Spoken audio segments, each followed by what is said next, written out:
So welcome everybody. I'm Eric Admin with Sno-King Watershed Council, and this evening's class is physical chemical water monitoring. Sno-King Watershed Council is a all-volunteer local nonprofit, and we work on helping people protect local creeks and natural areas through things like volunteer water monitoring.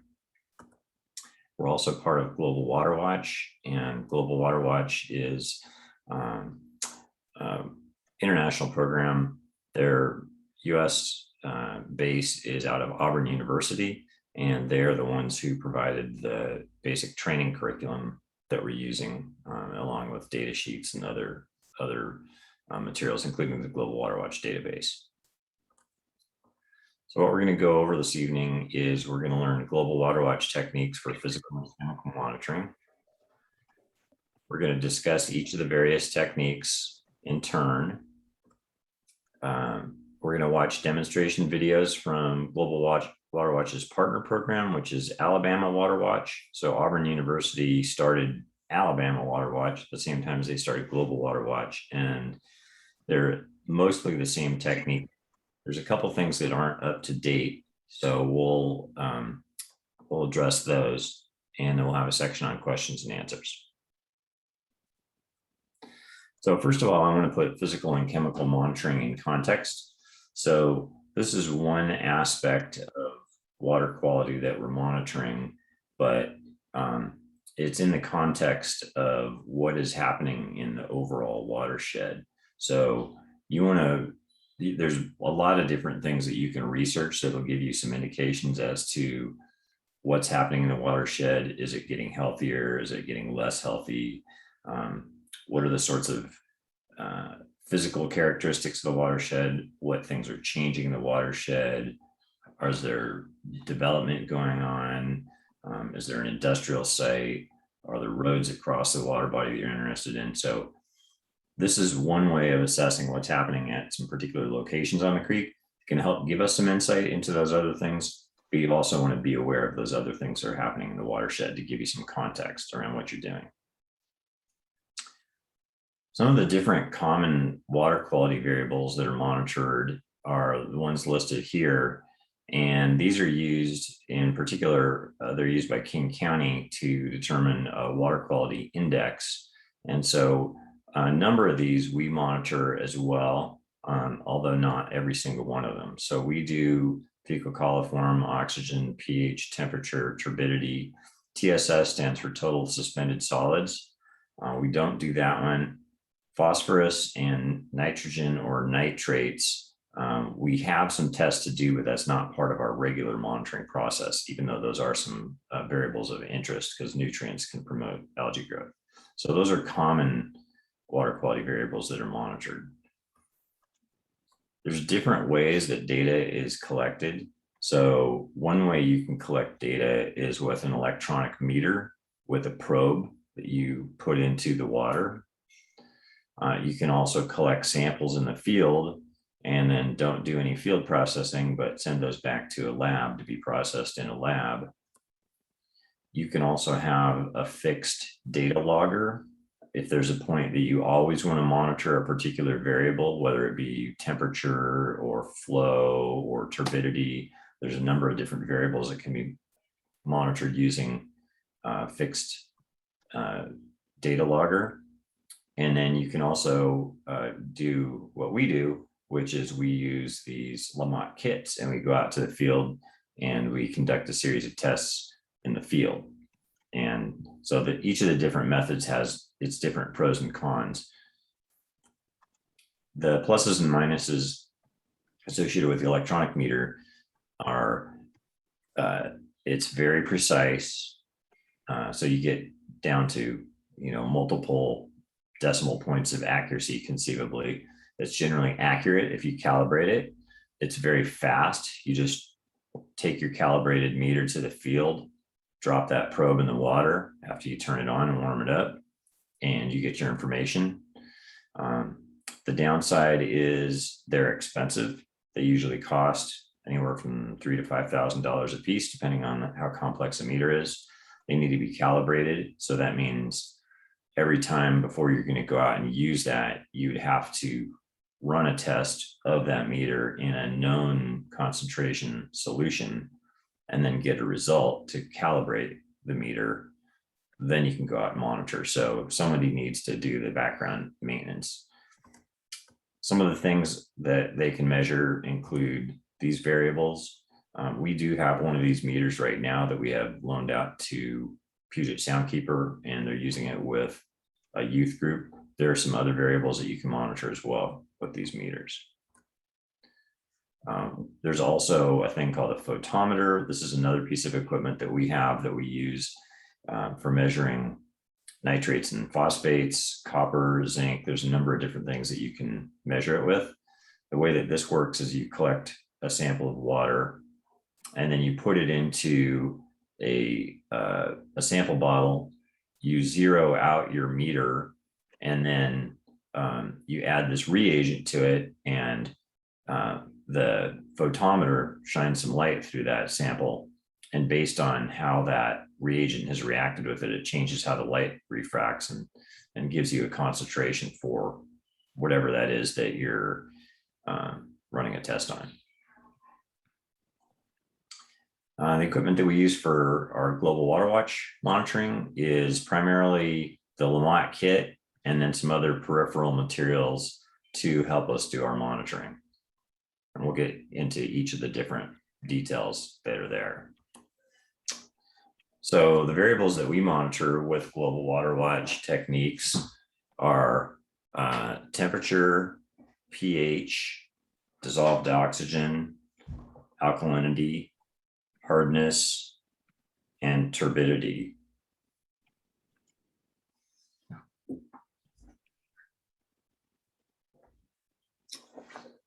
All right, before we get into the details of each of the specific techniques, we're going to talk about just some general principles. One is follow the directions carefully. So in your manual, you'll see that there's a set of directions for each of these tests, and they've got a series of steps to be followed in order. And so it's helpful to have your manual, or what we've done is we've taken some of the instructions from the manual and made laminated pages. And I've got those available if anybody wants to make their own set of laminated pages, or if you use one of our kits, we'll provide the laminated pages with it. But basically, following the directions is key, because especially with regard to some of these tests like dissolved oxygen, you really have to follow them carefully to get the test right. The other thing is that the reagents that we use, the different chemicals, we refer to those as reagents, and they have an expiration date on them. Usually what we'll do is it's really small and it tends to rub off, so we'll write it in Sharpie pen on the shoulder of the bottle.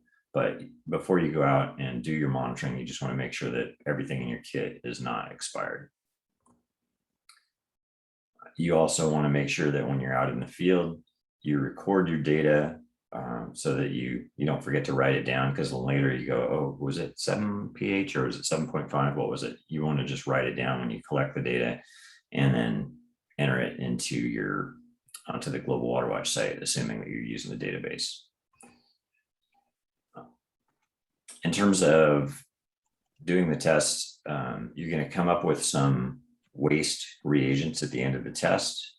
And so generally what we do as a best practice, even though what we're told is the amount of chemicals and they're not that great of a quantity or that harmful that it wouldn't necessarily be that bad to just cast it on the ground, but I don't think that's a best practice. So what we do is we have a waste container in the field, and we'll collect what we have in the waste container, and then we'll bring it back and put it basically down the sink or the toilet, where it goes into the sanitary sewer and gets significantly more diluted. Another general principle is that having no information is better than having the wrong information.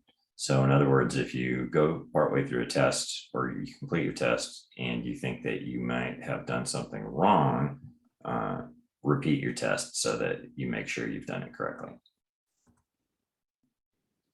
A couple other tips. One is it's helpful. You can just use that kit as kind of a work table.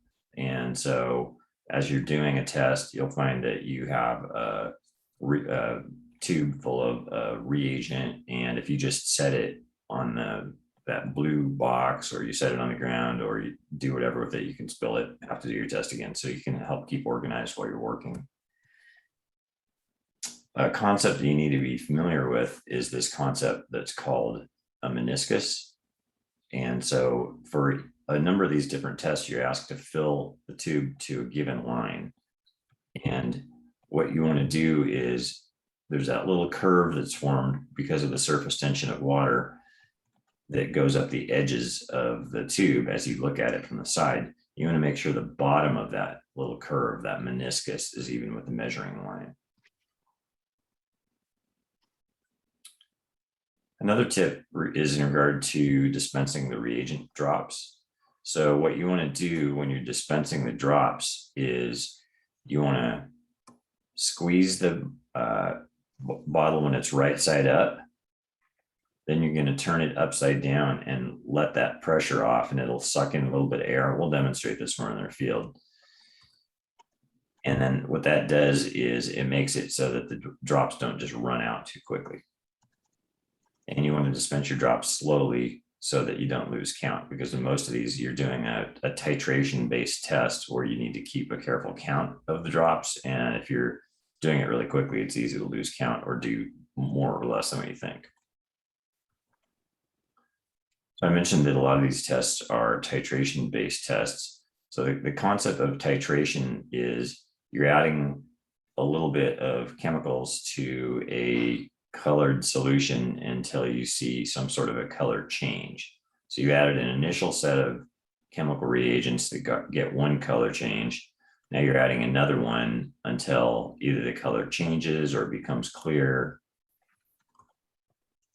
So in that case, you can see that it changes that particular test, which is the hardness test. You start off with a pink, and then eventually you end up with kind of a deep blue. And that's when you know you're getting to the end.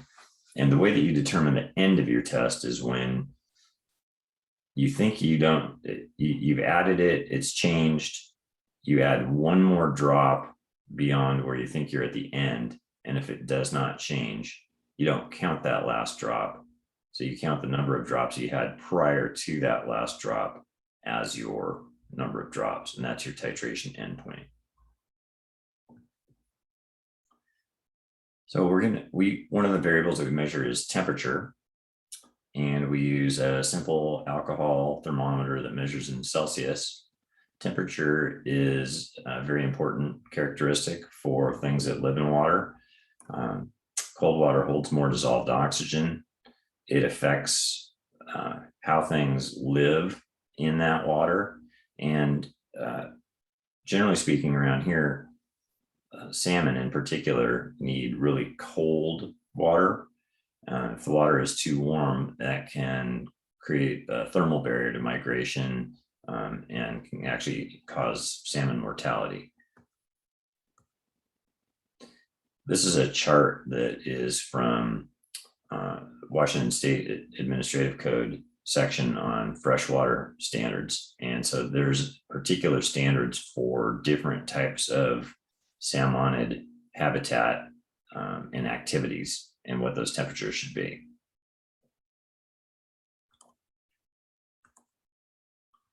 Okay, a couple of tips when you're monitoring.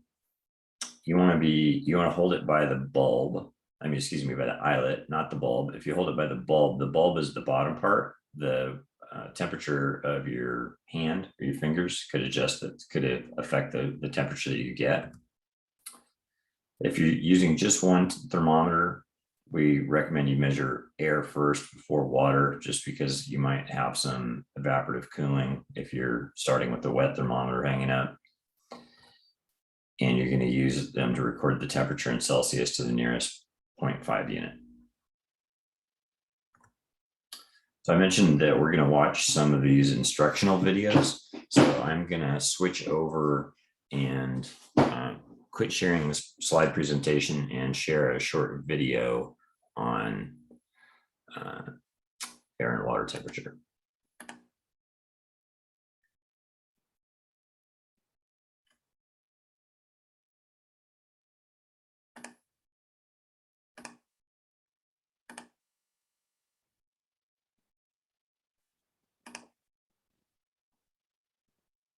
Watch instructional video series. This video will show the proper method for taking air and water temperatures. Before arriving at the site, make sure there are no separations or breaks in the thermometer's alcohol column. If there is a break, your readings will be inaccurate. We will start with air temperature. Always take air temperature before water temperature for the most accurate readings. Upon arrival at the site, place the dry thermometer in the shade until the temperature stabilizes. This will usually take 2 to 3 minutes. Once the temperature stabilizes, hold the thermometer by the eyelet to avoid touching the bulb. Read and record the temperature to the nearest ½ degree Celsius on your data form. For water temperature, submerge the thermometer in the water until the temperature stabilizes, or about 2 to 3 minutes. It may be necessary to anchor the thermometer to prevent loss in strong currents, cloudy water, or deep water. This can be done by tying a cord through the eyelet and attaching it to a stable object. When the temperature stabilizes, read the thermometer while it is still submerged or immediately after removing it from the water. Record the temperature to the nearest ½ degree Celsius on your data form. Thanks for watching. If you have any comments or questions, give us a shout.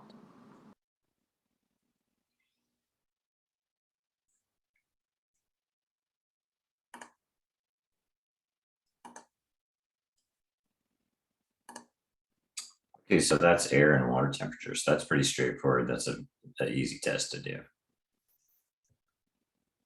The next test we're going to talk about is pH. So pH is essentially a concept of acid and base. So a very low pH is acidic, very high pH is basic, and the scale goes from 0 to 14. Most things like to be around about 7, which is considered neutral. Optimum for fish is somewhere in that neutral range.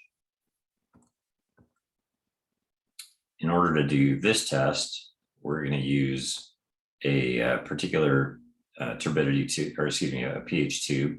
We'll rinse it 3 times, fill it to a 10 milliliter line of sample water, add 10 drops of a solution called wide range indicator, and then we're going to look at it, the color, and compare it to a color indicator. So I'm going to share a video on this one.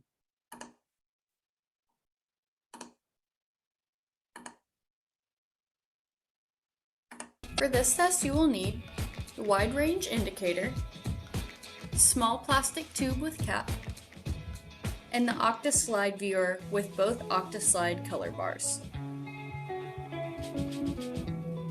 Remove the small plastic tube from your kit and rinse 2 to 3 times with water from your site.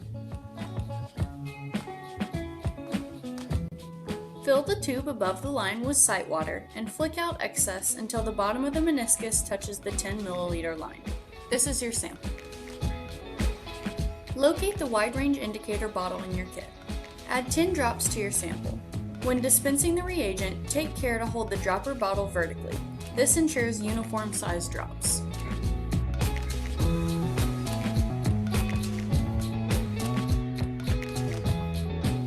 Cap and invert the tube 2 to 3 times to mix. The color will be pastel or pale.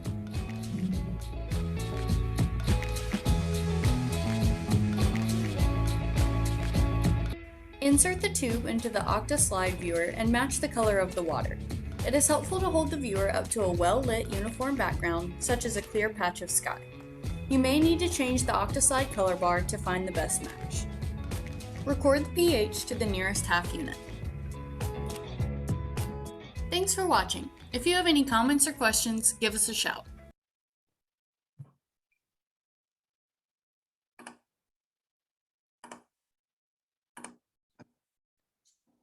Okay, that was pH. So pH, again, that's a pretty easy test to perform. Moving on through our tests, one of the tests that we're going to do is hardness, which is essentially the mineral content in terms of calcium and magnesium in the water. And a certain amount of this is required by living organisms. For instance, in the human body, it's needed for building bones. It's also used for transmitting nerve and muscle impulses. And around here, what you'll find is typically you'll get to, if you monitor regularly, where you understand what sort of your normal or baseline hardness is.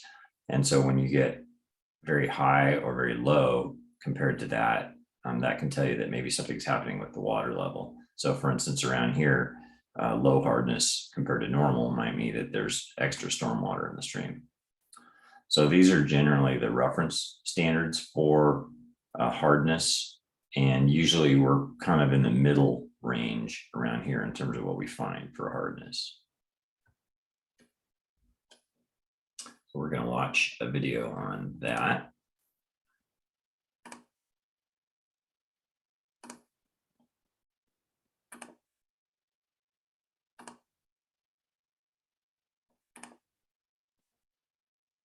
The Alabama Water Watch instructional video series. This video will show the proper method for determining water hardness. If you are testing in coastal waters, be sure to conduct a salinity test first. If salinity is detected, do not perform the hardness test. For this test, you will need the hardness tube, hardness reagent number 5, hardness reagent number 6 tablets, and hardness reagent number 7. Remove the hardness tube from your kit. Rinse the tube 2 to 3 times with water from your site. Fill the tube above the line with site water and flick out excess until the bottom of the meniscus touches the line. This is your 10 parts per million sample.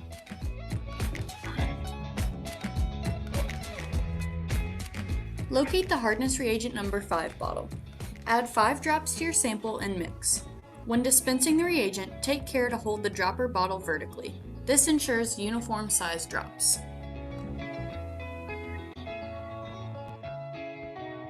Locate the hardness reagent number 6 tablet bottle. This reagent is in tablet form and is very soluble. Take extra care to not touch the tablet or allow any water to enter the tablet bottle. Using the cap of the bottle, dispense a single tablet into the water sample.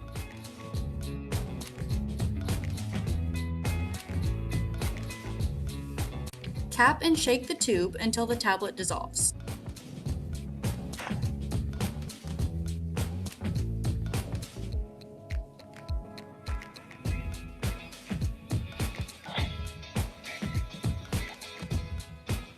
A pink color will develop. If a blue color develops, there is no measurable hardness and the value should be recorded as 0 milligrams per liter. Locate the hardness reagent number 7 bottle. Add 1 drop of reagent at a time, swirling to mix between each. Be sure to allow time between drops for color change to occur, especially during cold weather. You will need to know how many drops you add to your sample, so don't forget to count.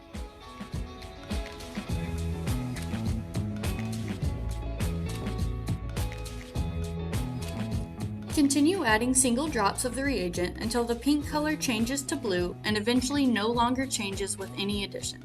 Do not count the last drop if there is no color change after its addition.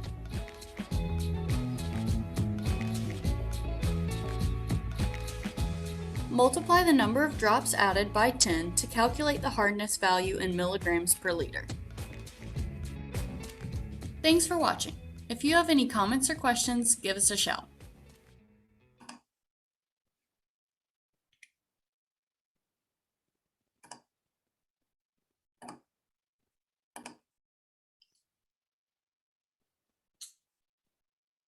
One comment on that particular test, it's essentially exactly as it was shown in the video. There's a couple things. One is that Lamont has changed their packaging so it doesn't come in a bottle. It's a little blister pack that you pop a tablet out of now. And the other thing is that the person demonstrating there you could see if you watch carefully how they did the squeeze, turn the bottle upside down, release, and then started administering the drops. Next test we're going to talk about is the alkalinity test. And this is a measure of the buffering capacity of water. And what that means is how resistant is it to changes in pH when you add something to it. So alkalinity shouldn't be confused with pH or the concept that something that's sort of basic and has a higher pH is alkaline.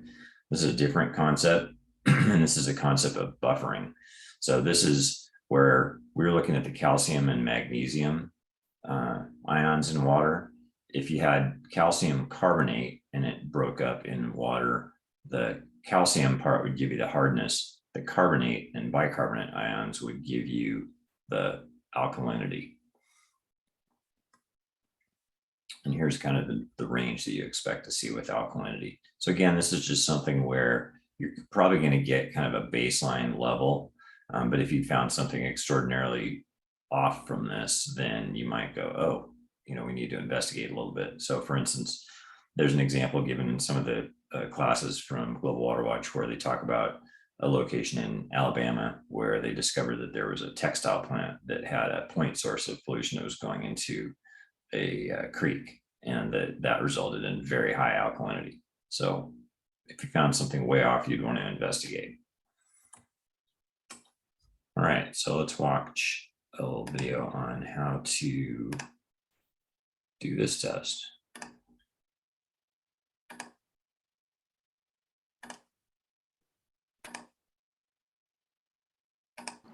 Welcome to the Alabama Water Watch instructional video series.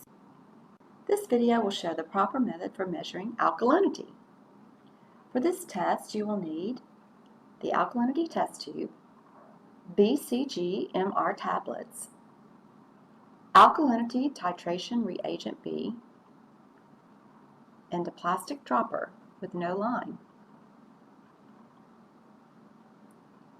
Remove the alkalinity test tube from your kit.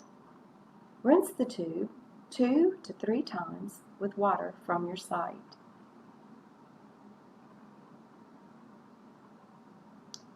Fill the tube above the 10 milliliter line with site water and flick out excess until the bottom of the meniscus touches the 10 milliliter line.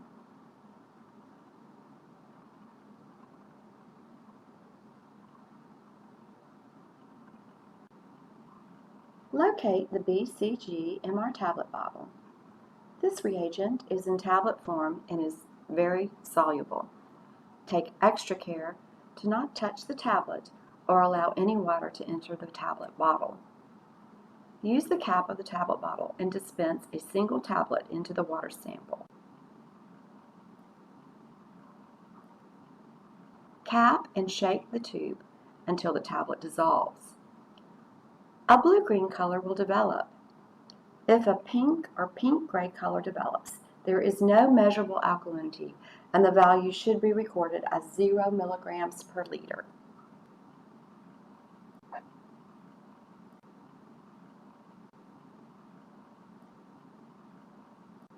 Locate the plastic dropper with the orange or black bulb.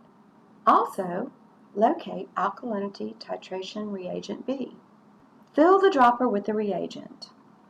Hold the dropper vertically and add 1 drop at a time to the water sample in the tube. Swirl to mix between each drop.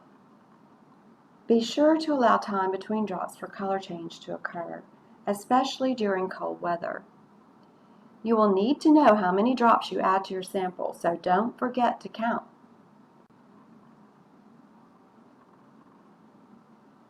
Continue adding single drops of the reagent until the blue-green color changes to pink and eventually no longer changes with any addition. Do not count the last drop when there is no color change after its addition.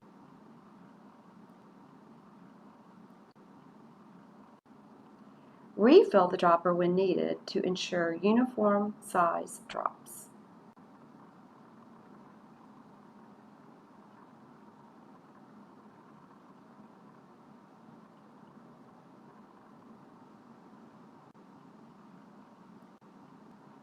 Multiply the number of drops added by 5 to calculate a total alkalinity value in milligrams per liter. Thanks for watching. If you have any comments or questions, give us a shout. Hey Eric, I have a question. It seems kind of subtle, this intuition they have around how many drops to go with before it starts changing color. Mhm. I mean, attention to like the amount right before it changes color. Does that get tricky? Because it just seems like I don't know if I'll have that fine tuned of a hue, pick up on that fine tune of hue. Do you know what I mean? Yeah, I do. That's a good question. So what you'll find is that as long as you give a little bit of time in between each drop, these reactions are going to give you sort of a preview as to where they're going. So like when you add the drop of that alkalinity reagent B, I don't know if you noticed, the person in the video, she would swirl it and you'd start to see the color change a little bit pink, and then it would fade back to more of a bluish. And then she'd add another one, it would start to turn a little pink, then it would fade back. So you'll kind of get a preview as to where that reaction's going before you get to the end. So most of these tests don't just suddenly go all the way to the end. So you get a little bit of leeway in there. So hopefully that answers you. Yeah. All right. Thank you. Sure.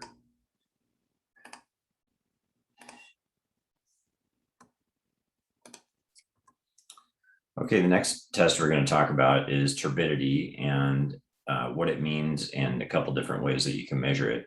So essentially, it's a measure of how clear the water is or how much dirt, essentially, primarily dirt, is suspended in the water.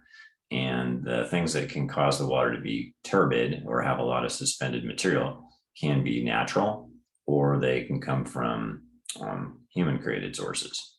So this is an example where dirt running off of a construction site that didn't have adequate erosion controls caused the creek that I live on to become very turbid and look sort of that appearance of like coffee with creamer in it.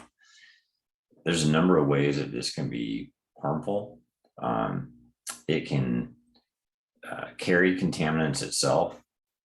It can decrease the ability, if it was persistent, it could decrease the ability of fish and other creatures to get the oxygen from the water. It can also increase sedimentation. So if this is something that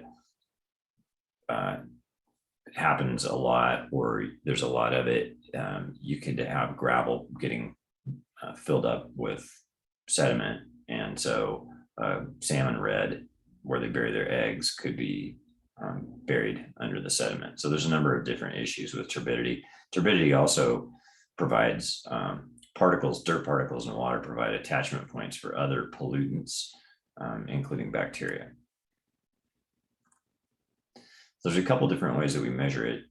The standard Lamont kit used by Global Water Watch measures in something called JTUs. And so we teach this and we do use this and we record it. It's primarily used as just a standard of comparison or a baseline from time to time for you when you're monitoring. So if you're normally always finding no turbidity, and then now you find high turbidity and you record it in JTUs, that still is useful information to you to say, okay, it was different and what caused it. Was it associated with stormwater runoff? Or what was causing that? Another unit that is really kind of taken the place of JTUs and is used more by agencies is called NTUs, which there's a good crossword puzzle word for you, nephelometric turbidity units. People always just say NTUs, but if you wanted to communicate with an agency like the Department of Ecology or a local city or county government and say, hey, I found really high turbidity and it was X amount of NTUs, then they'd probably say, well, how'd you measure it? Where was it? But they'd know what you're talking about in terms of NTUs. So we use both. And mostly what we do is just for month to month, we'll use the JTU tube just to evaluate what we're finding. If we do find higher levels, then we'll go to the NTU tube, and you'll see that with both these tubes, you can't really ever say that you're completely at zero. So with the turbidity tube, the NTU tube, the most accurate that we can get with that particular tube is we could say that we're less than 8. So we'll talk about these two different techniques in turn. In terms of the JTUs, the basic principle is you collect a sample of water that you're testing, then you're going to compare that to essentially tap water or bottled water. And you're going to evaluate by looking down through the top of the tube. You can look at how well you're able to see this little black dot in the bottom of the tube. And you'll add a reagent, a standard turbidity reagent, to the tap water until it's equal or more cloudy than the sample water. And then you'll record how many times you had to add that reagent. So that's essentially how you do that one. So we're going to watch a quick video on how that test is done.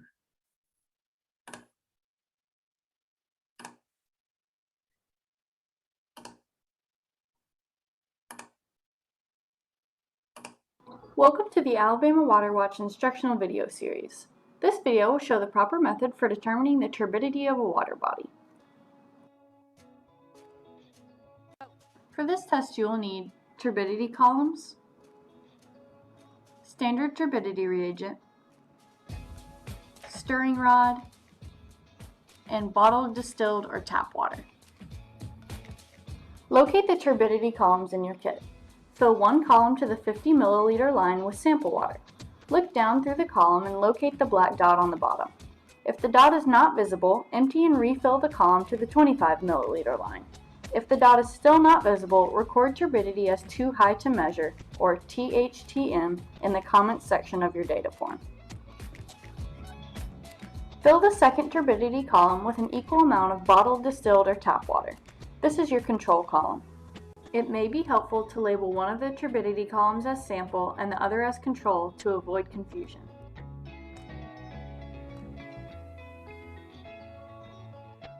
Place the columns side by side on a firm level surface and look down through them to compare the clarity or fuzziness of the black dots. Do not consider watercolor. Locate the standard turbidity reagent. Shake the bottle vigorously, then add half a milliliter of the reagent to the control column. Mix the contents of both columns with a stirring rod, tapping the rod to remove excess water between stirrings. Place the two columns side by side on a firm level surface and look down through them to compare the clarity or fuzziness of the black dots. Remember not to consider watercolor. If the control dot is less fuzzy than the sample, add half a milliliter of turbidity reagent at a time to the control column. Between each addition, stir the contents of both columns and vigorously shake the turbidity reagent bottle. You will need to know how many additions you add to the control column, so don't forget to count.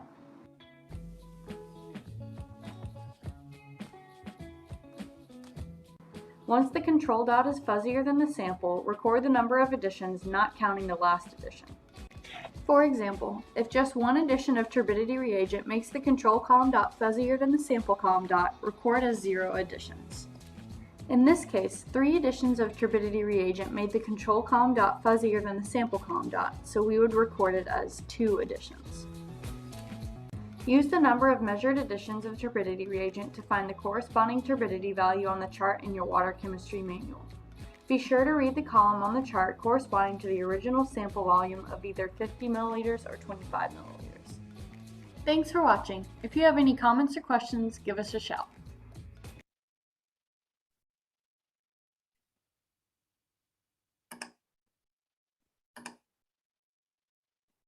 Anybody notice anything funny about that video? I want to know how many people saw the turtle swimming when the person was taking the turbidity sample. Missed that one. I thought you were laughing at something. I was like, what is he laughing at? But I didn't see the turtle. Well, you'll have to watch it again to catch that one. Okay, so let's talk about the NTU tube. It's pretty simple to use as well. And we have a couple different versions of it. So it's helpful if you use a separate container to gather water, although you don't have to, depending on how deep your water is. The main purpose why you might gather your sample in a separate container is because you're going to fill that tube up. And if the water is really shallow, it's hard to fill it all the way. and you're going to pour water in that tube until you can't see the disc in the bottom. It's called a Secchi disc. It's this little black and white patterned disc like that. And then you will drain water out until you can just barely see it, and you'll mark what is the level of the water at that point. And so you'll get a number in centimeters. Some of the tubes we have measure in centimeters and have a conversion chart, and some of them measure directly in NTUs, because there's a relationship between how deep the water is that you can see through and how many NTUs the turbidity reading is.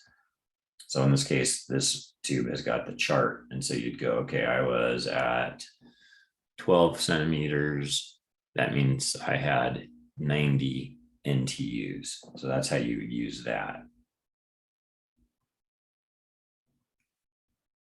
And then you'll record that under, there's not a pre-charted place on the data sheet for that. So you'll just record that under comments or other observations. We have another type of tube that's a direct read tube. So same basic process. You're going to fill up the tube, let out water till you can just see the Secchi disc. And then in this case, this tube has NTUs marked right on it. So you can just read the amount of NTUs and record that. All right, we're going to move on to our next test, which is really the most complicated test, or it seems complicated.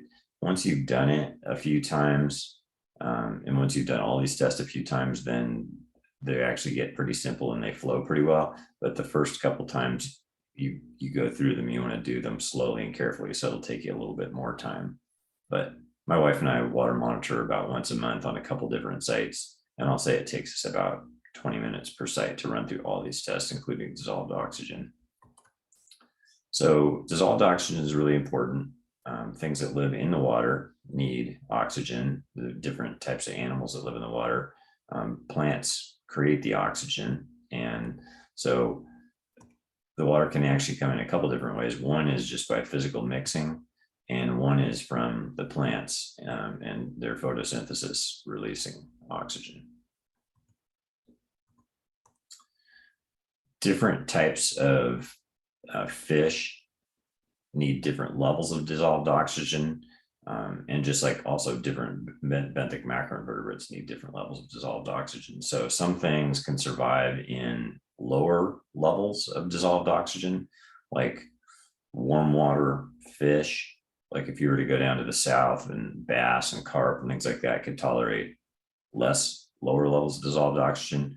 Where if you're here in the Pacific Northwest and you've got salmon and trout, they really need higher levels of dissolved oxygen. And in fact, the upper level of this chart, 11 parts per million, the state regulatory agencies are looking at making that kind of a minimum for spawning dissolved oxygen. So that's a super important thing to monitor, and super important for things that live in the water. So there's a relationship.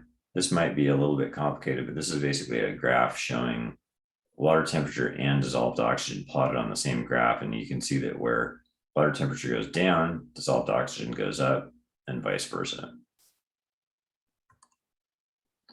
So the steps are, you collect the sample, and there's a process to go through to collect that sample and make sure you don't have any air bubbles in your sample. Then you're going to go through a process of what's called fixing the sample, so the dissolved oxygen level won't change. And then you're going to finally go through a process called titrating the sample, where you come up with your end result number on what is the dissolved oxygen. And all this is the seeming complexity of this test, which is known as the Winkler titration method, is to, when you're using that little syringe looking device shown in the third picture from the left,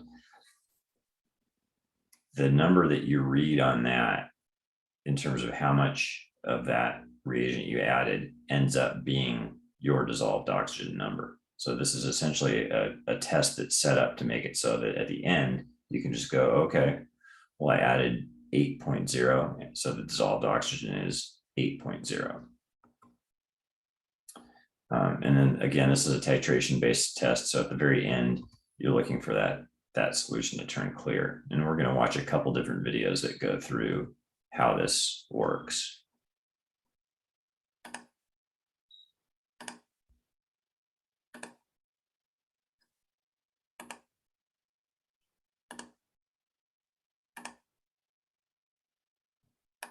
Welcome to the Alabama Water Watch instructional video series.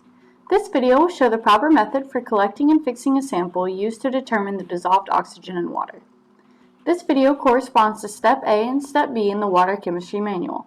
There is a separate video for Step C, titrating the sample. For this step, you will need the 2 water sampling bottles from your kit.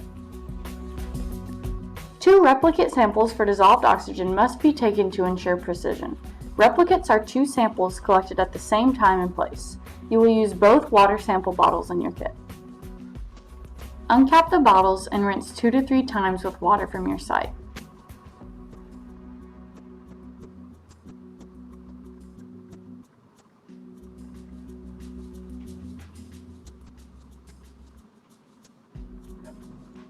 To fill the bottles, hold them upside down in the same hand and submerge them below the surface of the water. Avoid disturbing the bottom of the stream.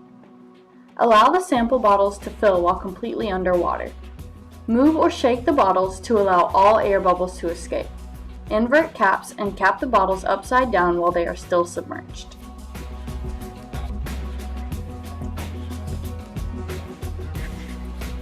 Remove the capped bottles from the water and invert them to make sure no air bubbles are trapped inside. If air bubbles are present, even if they are only in one bottle, empty both sample bottles and refill them with water again. Once a satisfactory sample has been collected, proceed immediately with the next steps. For this step, you will need manganese sulfate, alkaline potassium iodide azide, and 1:1 sulfuric acid.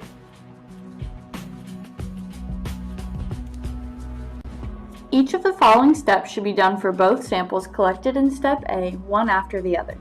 Some of the reagents used for this step are hazardous. Children using these chemicals should be carefully supervised. Make yourself aware of and adhere to the recommended Alabama Water Watch safety protocols. Also remember to hold reagent bottles vertically to ensure uniform size drops. Locate the manganese sulfate bottle. Uncap your samples and add 8 drops of reagent to each.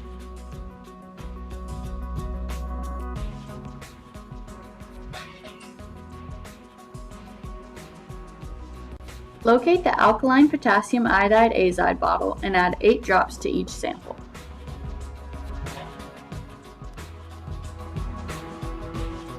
Cap the bottles and rinse the outsides to remove traces of reagents that the bottles may have come in contact with. Mix the bottles by inverting at least 10 times. At this point, a tan, cloudy precipitate will form. Allow the precipitate to settle below the shoulder of the bottles. This may take a few minutes. Locate the 1:1 sulfate.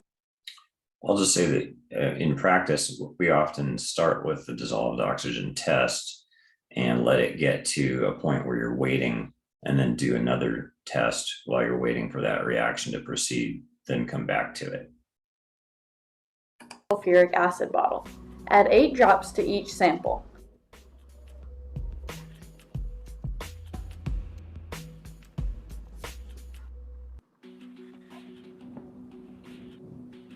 Cap bottles and rinse the outside.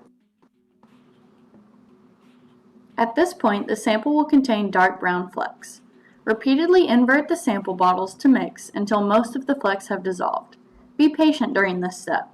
Brown flecks in DO bottles may take several minutes to dissolve, especially in cold water.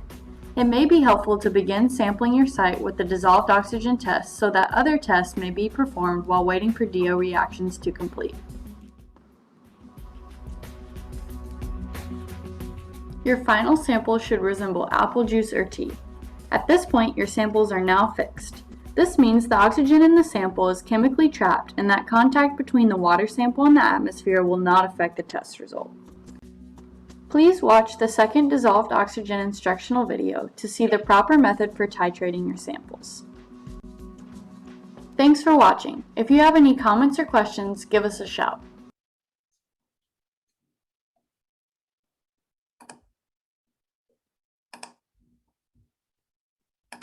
Welcome to the Alabama Water Watch instructional video series. This video will show the proper method for titrating water samples that have already been fixed for the dissolved oxygen test. This video corresponds with Step C in the Water Chemistry Manual. There is a separate video for Steps A and B, collecting and fixing the sample. For this step, you will need a titration tube, starch indicator, sodium thiosulfate, and the direct reading titrator. This entire process should be completed for one sample before starting the second sample. Locate the titration tube in your kit. Rinse the tube 2 to 3 times with a small amount of the fixed sample from the first water sampling bottle. Waste can be put in a waste container or broadcasted in a vegetated area.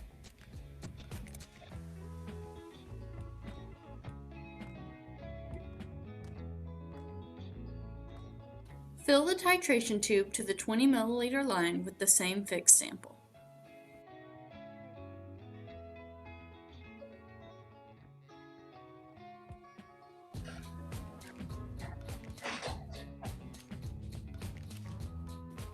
Locate the starch indicator in your kit.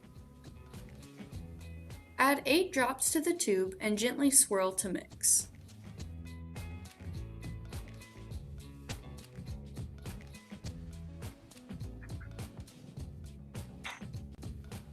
The sample should turn dark blue to black. Cap the titration tube with the corresponding cap. It should have a hole in the center. Locate the direct reading titrator and the sodium thiosulfate bottle in your kit.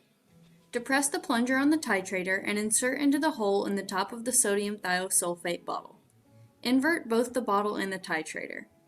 Pull the plunger on the titrator until the large ring on the plunger is opposite the 0 line on the scale. Make sure there are no air bubbles in the titrator. Bubbles may be removed by moving the plunger up and down while the bottle of sodium thiosulfate is inverted. Insert the filled titrator into the center hole of the titration tube cap. Add 1 drop at a time from the titrator, gently swirling the tube between drops. You do not need to count the drops for this test. Continue adding 1 drop at a time until the dark solution turns clear. During the titration, if the plunger tip reaches the bottom line on the titrator scale before the solution is clear, refill the titrator to the 0 line with sodium thiosulfate and continue the titration. If you have to refill, be sure to add 10 parts per million to your second parts per million value and record the total value required for the titration. Hold the tube against a white background to be sure that the solution is clear and not faint blue. Read the number on the titrator where the widest part of the plunger meets the line on the scale. Each minor division on the titrator scale equals 0.2 parts per million. Record the value to the nearest 0.2 parts per million. Repeat these steps for the second sample bottle. If the 2 DO results are not within 0.6 parts per million of each other, season and refill the titration tube with leftover fixed sample from the first sample bottle and follow the titration steps. If the results still vary by more than 0.6 parts per million, repeat the entire procedure with new samples of water from the site. Leftover sodium thiosulfate in the titrator could have been contaminated with the water sample and should be discarded. Do not return the leftover titrant to the bottle. Thanks for watching. If you have any comments or questions, give us a shout.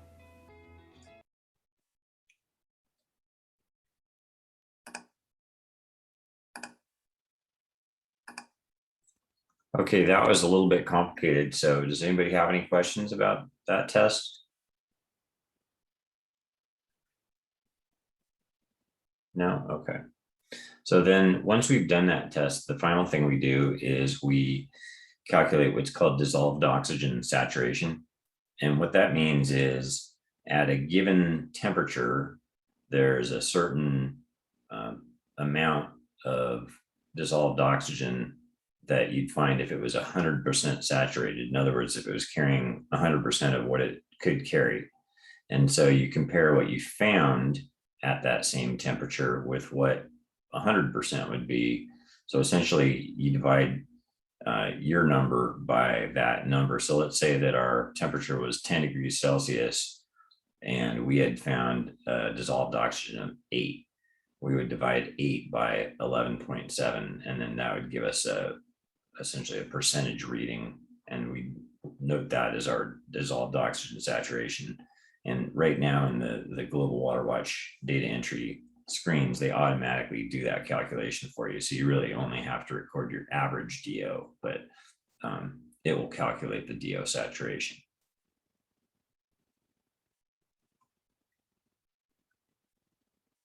And then there's some ways that you can interpret those results. So it's possible that you can have too high, and it's possible you can get more than 100% saturation. So like at the base of a dam where you have a spillway that plunges, or a waterfall, you could have too high of a level. But generally, the problem that we have is not too high, it's too low. And that's usually because water is too warm.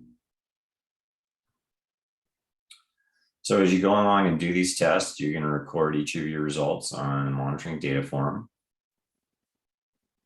And then you'll input that data to the Global Water Watch database. And then you're done. You've done it. You've done your monitoring for the month.